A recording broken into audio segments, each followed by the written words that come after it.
let's take a look at what's new in Corel Painter 2015. So the first thing I'll point out is that these icons here are custom icons that I made myself, so your icons may look a little bit different. So the welcome screen has been updated. There's new artwork by new artists, including this guy here. If we look at Create, there's some new options to explore different workspace layouts. New brushes, that highlights the new brushes. Simple just kind of compacts your workspace and makes it a little more minimal. It's good for tablet users, and then we have a few other options here. You'll notice that the interface is slightly different. Some of the icons have been changed in the toolbar and in the properties. You'll see that this icon here for clone color has been changed to make it more obvious as to what it does. Some new brushes have been added if you want to explore through each category. There's so many brushes that I'm not going to list them all, but the most important ones are this new category called particles. And these particle brushes do a lot of really cool things. There are these little nodes that follow your brush cursor while you paint. And they can kind of spread out and wiggle around and different things, and you can get some really expressive results. So you might think these are a little gimmicky at first, but they're going to save you loads of time if you paint hair, animal hair, people hair, anything. This is just going to turn things that would take an hour into something that takes just a few seconds. So there you go. I've got this nice thing of hair, and it's very nice and smooth. It makes your strokes very smooth, and you can really just customize these in so many different ways. I mean, I can make hair, but with the same brushes tweaked a little bit, I can make grass blades. And one of the best things about this is that it'll let you use your additional color and your main color. So I can put shadows and highlights in the same brush stroke. So let's take a look at this grass blades brush that I made. I mean, that would take me a lot longer to do because I would have to shade each of these blades in something like Painter X3 or an earlier version of Painter. So these are some just awesome brushes. I'm very happy with these. Now, I'm not going to go into particle brushes in huge detail. I'll do that in another video that I'll dedicate just to particle brushes. There's been some new content added, like the papers, for instance. If we take a look at the Painter 2015 papers, there are a lot of cool new textures that we can use for surface texture, or we can use it for a brush like the chalk to get a nice texture. There's a bunch of different ones. These are very helpful. I use these papers a lot when I'm painting. There's also new flow maps, image hoses, patterns, gradients, weaves, image portfolio elements, and a color mixer by Cher Pendarvis. As I pointed out on the welcome screen, there are these presets to arrange your workspace, and one of them is simple. And what simple does is it really just minimizes your workspace down to just a few things. This is really helpful for people who use Cintiqs or Cintiq companions and different tablets to paint, because it takes all of your palettes out of the way and it gives you more room to work on your artwork. Now, along with this new simple layout, there's also this command bar, which is new. You can find it under the window menu, command bar, and command bar has some common shortcuts like new and save, undo, redo, cut, copy, paste, and then you can invoke the layers and invoke the brush tracking. The brush tracking dialog's been improved substantially. Now, brush tracking is important because it lets you calibrate each brush. Some brushes work better with a light touch and some work better with a heavy touch. The chalk brush, for instance, works better with a light touch. So what I would do is I would press down firmly with my pen and just draw a nice thick stroke. If you press down lightly, you get something more like that, and you can of course vary your stroke. But for the chalk, we want something like that. We'll go to OK. Now when we paint with this brush, it's really easy to get this nice texture without overdoing it. If you press down harder, you get something like that. The next new feature that we'll look at is adjust selected color. So if I wanted to change the color of this dinosaur here, I can go to Effects, Tonal Control, Adjust Selected Colors. And what you want to do is you just want to click on the color that you want to change. So let's say the dinosaur's skin here, and you play with the hue to change that. You can also change the range if you want to limit it to a certain range of colors. It tends to work better with solid colors than gradients of color. So if you just wanted to do a quick change like this, there you go. You can change your colors. It's a very handy feature.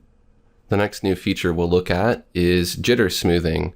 Now, there was universal jitter that was added in Painter X3 that adds randomness to your brush strokes, but this jitter smoothing steps it up a notch and makes your strokes even more organic and lets you customize brushes even more. So I have the Detail Oils brush, which if you've used this before, you know it works just like this. It's a very straightforward, just line brush. If you're drawing with a real pen or painting with a real paintbrush, it's not always going to be so perfect, and that perfection doesn't always look so great in digital art, in my opinion at least. So what we can do now is we can change the size jitter of this brush, and we get something that's more like this, but it still doesn't look quite that natural. So we can go ahead and smooth this now by smoothing the jitter, and you can smooth all kinds of different options. And if we smooth it a little bit, we get a result like this. Now I'm pushing down with just firm pressure here. I'm not varying my pen pressure. This line is just automatically changing from thick to thin on its own. So now when I draw with this brush, I get some kind of more organic lines that look a little more natural. There's a few other options for smoothing under angle, flow, and color. The color jitter and the color expression smoothing are very, very cool. I can demonstrate this for you with the chalk brush, and I will go ahead and turn on a little bit of color variability. We'll take a look at how it looks with no smoothing at all. So you get this pattern here, which kind of looks cool, but you know, maybe that's not what you want. If you turn up the smoothness, what you get is a more natural organic transition between the colors. And it really just, if you turn it way up, it kind of does its own thing and begins to make these really interesting fractal patterns. It's very cool. And under color expression, you can also change the color jitter and smooth that as well to get some different results. Go ahead and turn color variability down, and then you can see here my color is randomly changing a little bit. Now what it's doing is it's going between my main color and my secondary color here. So if I were to pick something like, let's say, yellow, and then draw, what you see is I'm getting both of these colors. So it's doing a little bit of each. And this is helpful in cases where you may want to use two different colors at the same time. Let's say like I want to highlight in a shadow for some leaves or something that I'm painting. This gives me a kind of a more natural result without having to change the color all the time. I think that's really awesome. So those are the main new additions, but let's take a look at some of the improvements, because there's been a lot of stuff that's improved since Painter X3. Many of the legacy brushes, which are the brushes that are from earlier versions of Painter, have been improved, and a lot of them work faster and more reliably. For Mac users, there's now 64-bit performance, which means that overall Painter's going to run a lot faster. And most of the dialogues and menus have all been converted to 64-bit on PC as well, so you're going to get better performance there and better speed. Painter starts up way faster now than it did in Painter X3. It's also more compatible with Wacom tablets, including the Intuos, Cintiq, and Cintiq Companion models. There are more options for the brush icons, which will show you a stroke preview. So for instance, we could take this acrylics brush, put it in a new palette, and you can see it automatically shows up as a stroke. If you want to adjust that, you can also make it smaller, an icon view, or you can make it text view. There's also an option in the preferences just to put it back to legacy mode, where it will just show you the category icon. Now this is part of the reason why I made all these icons myself, is I don't particularly like any of these modes really. So I went ahead and just made custom strokes for each of these and made my own little icons, which is pretty easy to do. The crop tool's been improved in Painter 2015. If we select that here, and we want to crop this image, now when you drag this box, you get this nice bounding box with handles that will show you where you're going to crop, and you can just double click to crop it.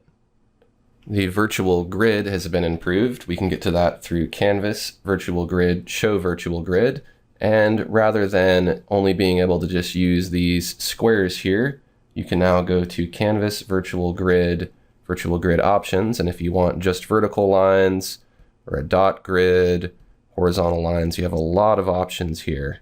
And if you want to, you can even draw them to a selected layer. There is a really handy icon that's been added to the properties bar, which is turn on perspective guided strokes. So anytime you have a brush selected, if you want, you can just turn this on. And you can go ahead and draw in perspective. When you're done, you can turn it off. That's very time saving, because before you'd have to keep going in and out of this mode here to turn that on and off. Now, one of the best things about Painter 2015 is that there's been a huge improvement to the dialog boxes. And dialog boxes are these little menus you get when you do things like add effects and resize the canvas, etc. So for instance, if we wanted to go to tonal control, equalize, you can see that not only are the dialog boxes much bigger, they're also improved visually, they're 64-bit. A lot of them have new options, and there's a preview. So now you can see what's happening as you change these options. Before, you would just have to apply the option, look and see what happened, do an undo if you didn't like it, and so on. There's also, in this equalize effect, there's a new auto set.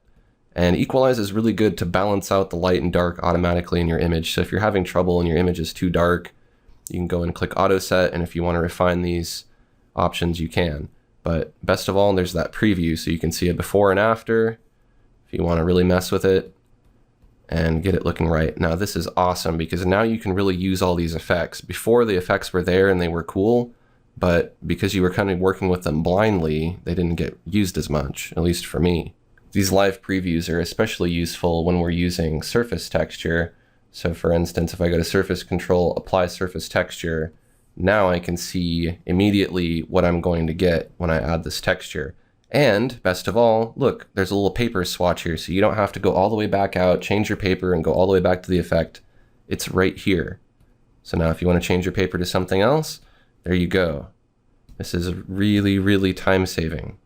Let's take a look at how that works with color overlay. So we'll go to Effects, Surface Control, Color Overlay, and we don't want it to use the paper, we want it to use uniform color. And we can either pick a color here, or we can just drag our color picker to something we like. So maybe I want a little bit of a warm tint to this. I can adjust the opacity, and this is a real time saver because otherwise I'd have to make a new layer, fill it, and all that jazz. And then if I wanted to change it, it'd be a pain to change it. Now I can just go in here and make these little subtle tweaks. So this is really good for balancing the color and adding effects. Now, as far as bugs are concerned, a lot of bugs have been fixed. The main bugs that are important to me that have been fixed are, first, the selection tool bug. In Painter X3, occasionally when you'd make selections, especially with like the polygonal lasso, you'd go to close your selection and it wouldn't close properly. It would only select part of the selection, and it was really frustrating to the point to where I would just use Photoshop for selections or not make selections at all. So that's fixed. You'll be happy to know. The copy and paste bug is fixed. So if you copy something from, let's say, Photoshop or even from another Painter document and you paste it into a new document, it's actually going to paste. Before, for some reason, the paste button wouldn't work and you'd have to restart Painter to get it back, but that's fixed. And the resize command dialog is improved substantially. So if we go to resize, now if we check constrain file size, it actually works. So a lot has been improved. There's been some really cool stuff added. If you're going to ask me whether or not it's worth upgrading, it's definitely worth upgrading because it's going to save you a ton of time to work with Painter 2015. I mean, these particle brushes alone are going to save you loads of time painting hair and plants, and they're just really fun to work with. Being able to use all the effects and see their results immediately is going to save you tons of time and really open the doors for you to try a lot of new things with your work. So again, as I mentioned, you can get Painter 2015 as a free 30-day trial from Corel's website. I definitely recommend you check it out. If you're interested in downloading my workspace, which has all of these custom brushes with the new icons and my custom particle brushes, you can go to my website, aaronrutten.com. If you found this information helpful, take a quick second to like this video and share it with your friends. And don't forget to click the subscribe button so you can see more of my tutorial videos. Thanks for watching, and I'll see you next time.